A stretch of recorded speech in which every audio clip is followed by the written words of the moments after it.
ఓం శ్రీ గురుభ్యో నమః. అందరికీ నమస్తే అండి. మనం భగవద్గీతలో నుంచి రోజుకి ఒక శ్లోకం, ఆ శ్లోకం యొక్క అర్థం తెలుసుకుంటున్నాం కదండి. ఈరోజు ద్వితీయ అధ్యాయం నుంచి 62వ శ్లోకం, ఆ శ్లోకం యొక్క అర్థం తెలుసుకుందాం.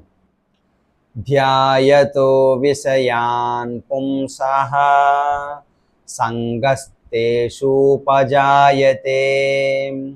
సంగాత్ సంజాయతే కామః కామాత్ క్రోధోభిజాయతే.